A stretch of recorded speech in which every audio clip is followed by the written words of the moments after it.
Welcome. I'm Kerry Ingram. I'm the Chief Inspector of Mines and OH&S for WSCC for the Nunavut as well as the Northwest Territories.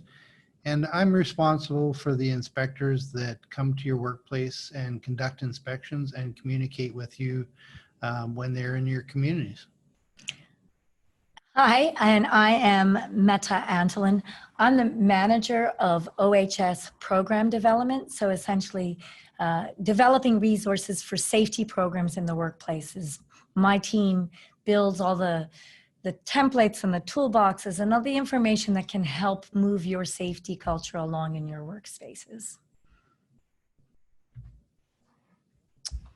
So today we're going to be touching on a few different items.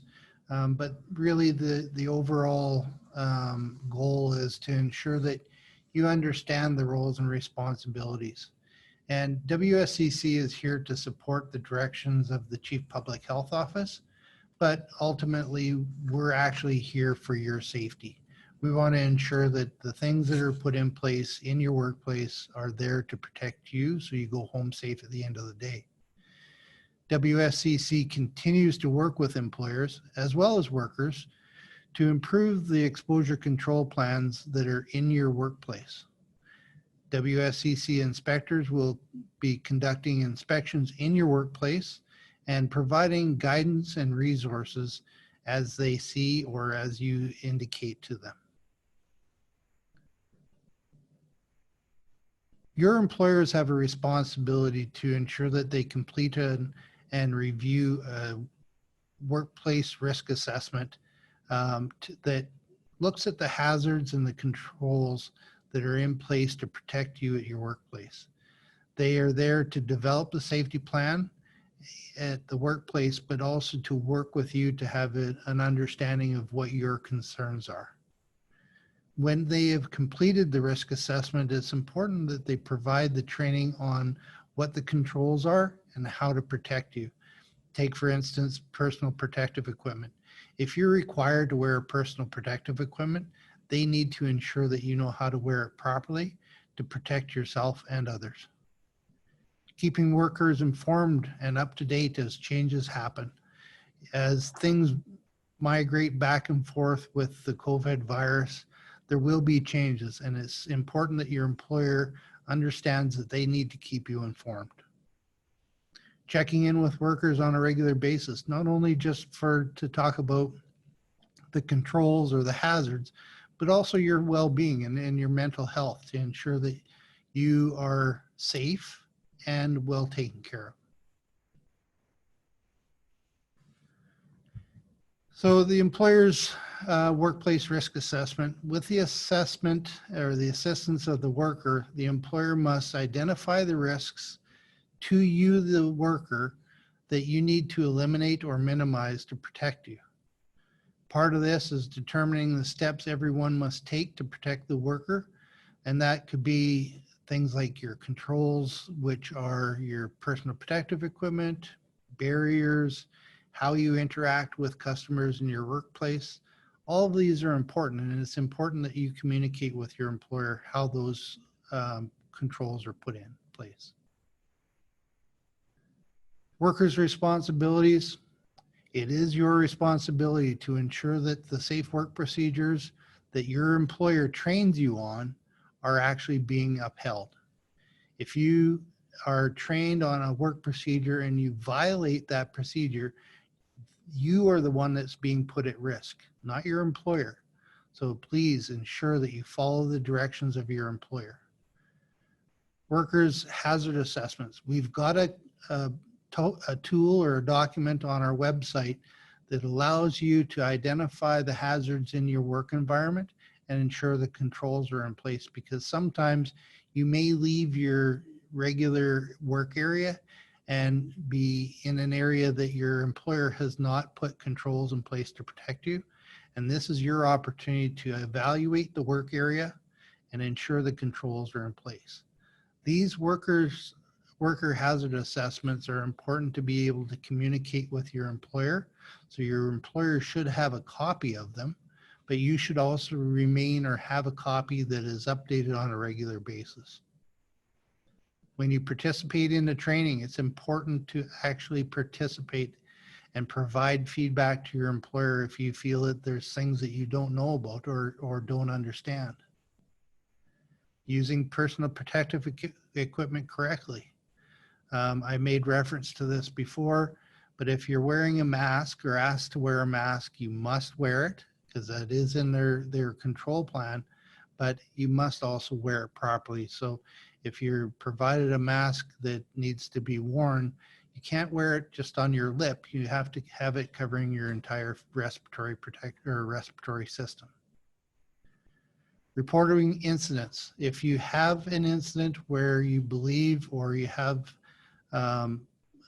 the possibility of having injury or being exposed to the COVID virus, it is important that you report that to your employer so that they can react appropriately. If you have even symptoms of the COVID virus, again, another reason why you should report to your employer so that they can take the necessary precautions to protect others in your workplace. Asking questions. There's no such thing as a silly question. You need to ask those questions because if you think you have a question, others probably have the same question. And it's important to communicate that with your employer. Check with your supervisor regularly to make sure that everything is going well. If you have questions, the only way your supervisor is going to know is if you talk to them and you make sure that that open line of communications is there. So the hazard assessment that I said is on our website.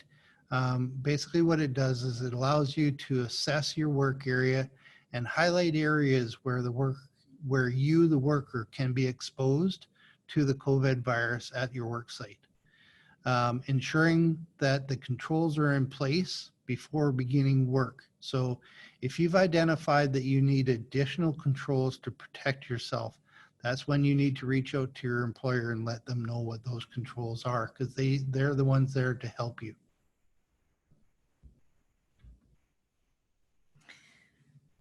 All workers have 3 fundamental rights in their workplaces. In short, they are the right to know, the right to participate, and the right to refuse work with unusual danger. So with the right to know,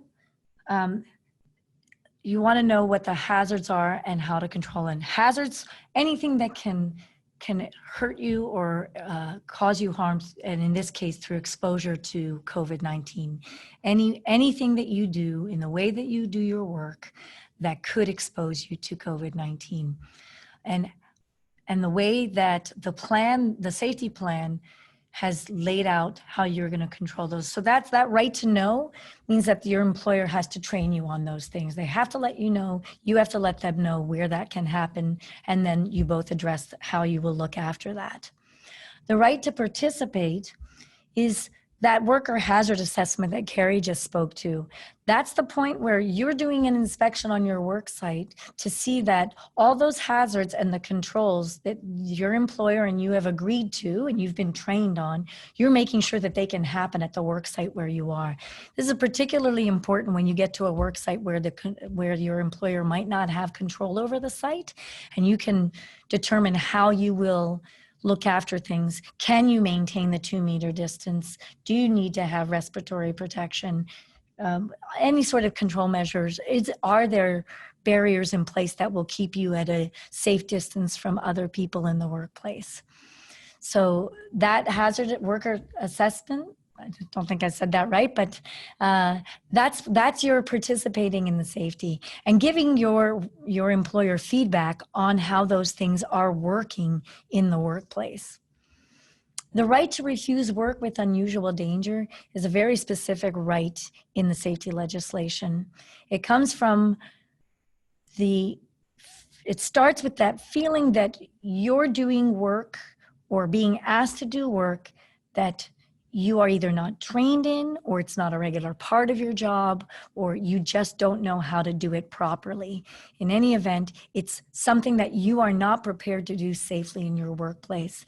So I'll go through the steps of how you would do the right to refuse work. The first thing is that you would stop the work that you are doing or don't start the work that you have been asked to do, and report to your supervisor that according to you and as far as you know, that work is not safe.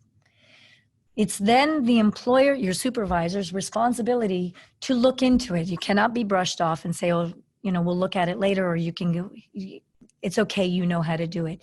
Your supervisor actually has to look at the work to make sure that it is in fact safe for you to proceed. In this process, you can have somebody with you to investigate the situation. So that can be a safety representative, or if you have an occupational health and safety committee in your workplaces, when you have a larger work site, you would have a committee, have a representative from the committee join that investigation. And it would be somebody who would be knowledgeable about your concerns and about how the work would be done safely. During the investigation, you want to keep a safe distance from whatever the danger is. You want to make sure that you keep safe. With the investigation, the supervisor, the representative, and whoever is present conducting the investigation will determine if the work is safe, if it is not safe. If they determine that it is safe, they in fact have to show you that it is safe. Or if they determine that it is not safe, they'll have to show you what you will do as an employer and as you as the worker to make that work safe. With those results, you can either agree and say, okay, this is good to go and I can go about my work. Or if you still feel unsafe, but your employer is saying that you're safe and you want further investigation, that's when you would notify the WSCC.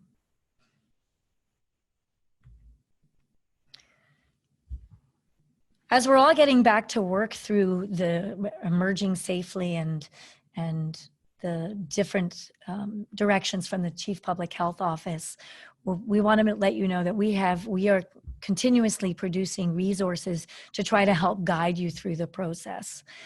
The specific resources that we were talking about in here with the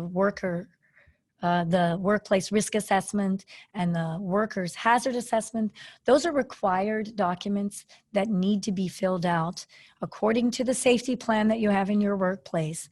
That, by the way, you do not need to submit those to the WSCC. Those are for your employer and for you to maintain and keep updating as need be.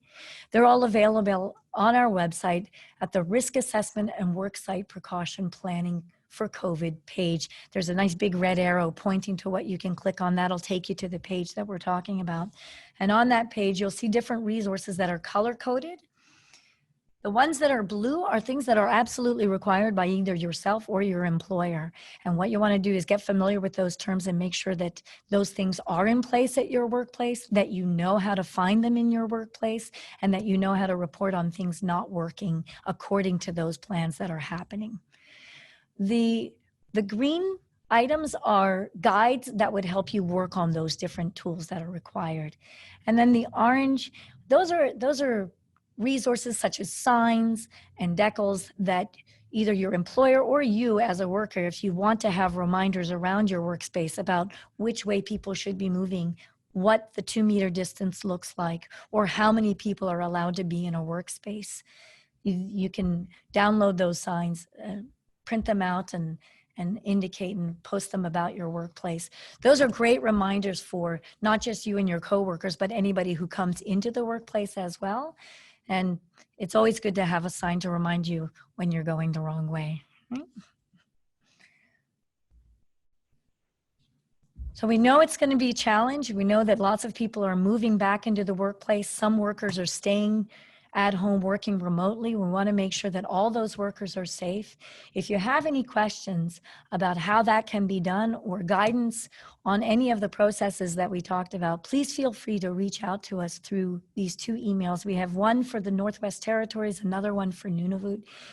This is specific for COVID-19 at wscc.nt.ca for the Northwest Territories, and COVID-19 at wscc.nu.ca for Nunavut. Again, please feel free to reach out if you need more clarification or if you have questions or concerns. Thank you for watching our session. And we look forward to hearing from you.